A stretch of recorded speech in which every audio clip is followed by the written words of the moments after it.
America का plan क्या है? अमेरिका का जो प्लान है वो आहिस्ता आहिस्ता वेनेजुएला की जितने भी तेल के ज़खायर हैं उन पे कंट्रोल करेगा, जो मादनी ज़खायर है उन पे भी कंट्रोल करेगा और वेनेजुएला को अपनी एक कॉलोनी की तरह चलाने की कोशिश करेगा। और डोनाल्ड ट्रंप ने ये फार्मूला बता दिया है। ये तेल अमेरिका चाइना को भी बेचेगा, बाकी ममालिक को भी बेचेगा। चाइना का जो इंटरेस्ट है वो तेल के अंदर है, वेनेजुएला से तेल जाता था। अमेरिका यहाँ पे तेल की पैदावार को बढ़ा देगा, यानी ये पैदावार बढ़ा के अमेरिका बहुत ज़्यादा कर सकता है। यानी अभी ये बहुत महदूद पैमाने पे यहाँ से तेल निकल रहा है वेनेजुएला से, अमेरिका इसको 3-4 गुना कर देगा और बेशुमार पैसा इसमें डॉलरों की सूरत में निकल के अमेरिकन इकोनॉमी का हिस्सा बनेगा। अमेरिका उन पैसों का एक हिस्सा जो है वेनेजुएला पे भी लगाएगा। वेनेजुएला के हालात अब मुझे नहीं लगता कि बहुत जल्दी नॉर्मल होंगे, बल्कि ये हालात ऐसा लगता है कि मज़ीद ख़राब भी होते चले जाएंगे। वेनेजुएला को जो सज़ा मिली है वो ज़्यादातर मिली है इस वजह से कि उनकी फ़ौज के अंदर कोई दमखम नहीं था और मीर जाफ़र और मीर सादिक मौजूद थे और लगातार उनकी फ़ौज में एक्सटेंशनें चल रही थी और टेंशनें चल रही थी और बड़े बड़े पेटों वाले अजीबोगरीब किस्म के लोग, ज़हनी मरीज़ वहाँ पे मुसल्लत कर दिए गए थे। देखिए, अमेरिका की फ़ौज कारोबार नहीं करती, चीन की फ़ौज कारोबार नहीं करती, बरतानिया और फ्रांस की फ़ौज कारोबार नहीं करती, जर्मनी की फ़ौज कारोबार नहीं करती, रशिया की फ़ौजें कारोबार नहीं करती, तो पाकिस्तान की फ़ौज कारोबार क्यों करती है? बिल्कुल वेनेजुएला में जैसे फ़ौज कारोबार करती थी वैसे ही पाकिस्तान की फ़ौज भी कारोबार करती है और पाकिस्तान की फ़ौज भी अपने कारोबारी अहदाफ बढ़ा रही है।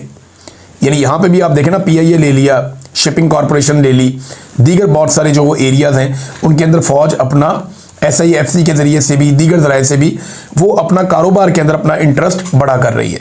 जब भी फ़ौजें कारोबार में लग जाती हैं तो उनकी दिफाई नुक्ता नज़र से उन्हें नुकसान होता है।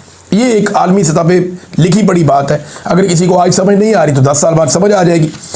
इसको आप एक और नज़र से भी देखें। अमेरिका ने वेनेजुएला पे अगर कंट्रोल पूरा कर लिया तो अमेरिका इस पूरे रीजन की जो तेल की ज़रूरियात हैं उन्हें अपने कंट्रोल में ले लेगा। यानी यूरोप की ज़रूरियात, चाइना की ज़रूरियात, दीगर ममालिक की ज़रूरियात, वो सारी पूरी हो सकती हैं अगर अमेरिका ने पूरी तरह से वेनेजुएला के वसाइल पे कब्जा कर लिया, जो अब दिखाई दे रहा है। तो उसके बाद जो मिडल ईस्ट है उसका क्या बनेगा? नाज़रीन याद रखिएगा कि मिडल ईस्ट में रेड सी, ये आप तस्वीर नंबर 1 देखिए सबसे पहले, इसमें आपको समझ आएगी कि एक्चुअली जो सारा गेम है वो अब रेड सी की तरफ जा रहा है। ये एक समंदर है जिसे बहरा अहमर कहते हैं, अंग्रेज़ी में इसको रेड सी कहते हैं। ये आपको एक लाल रंग के बॉक्स में नज़र आ रहा है, रेड सी लिखा हुआ। ये जो समंदर का हिस्सा है ना, ये मेन जो बड़ा समंदर है जिसे आप बहरा अरब कहते हैं, उसमें से एक लाइन अंदर जाती है। एक तरफ अफ्रीका है, एक तरफ गल्फ ममालिक है, अरब ममालिक है। अरब ममालिक में आपको नज़र आ रहा है सब्ज़ रंग में यमन, उसके साथ आपको ओमान जामनी कलर में नज़र आ रहा है, ऊपर आपको सऊदी अरेबिया नज़र आ रहा है, ओमान के साथ दुबई आपको नज़र आ रहा है, UAE, और उसके साथ बिल्कुल छोटा सा मुल्क कतर भी आपको नज़र आ रहा है। सामने की तरफ ईरान है, इराक है। अच्छा, ये ईरान और सऊदी अरब के बीच में भी एक समंदर का रास्ता है, समंदर अंदर तक गया हुआ है जिसको पर्शियन गल्फ कहते हैं। लेकिन ये जो दूसरी तरफ समंदर अंदर गया हुआ है ना, ये समंदर यूरोप तक चला जाता है। यहाँ पे भी आगे समंदर का रास्ता बंद हो जाता था, दोनों तरफ बंद होता था, लेकिन इधर वाली साइड से इन्होंने एक बहुत बड़ी नहर बना दी मिस्र के अंदर से।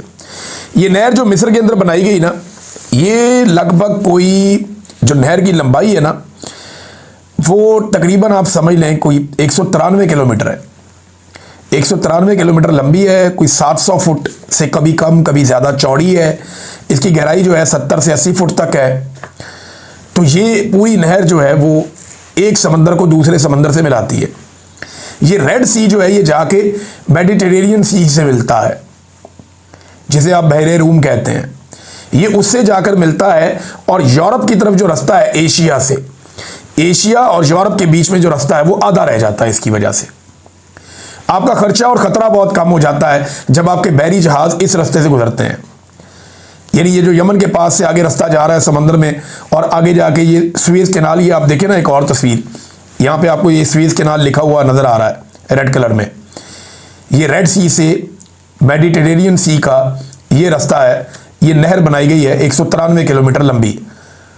तो ये इस नहर के ज़रिए से दो समंदर आपस में मिलते हैं और एशिया के जहाज़ पहुंचते हैं यूरोप में और यूरोप के जहाज़ पहुंचते हैं एशिया में।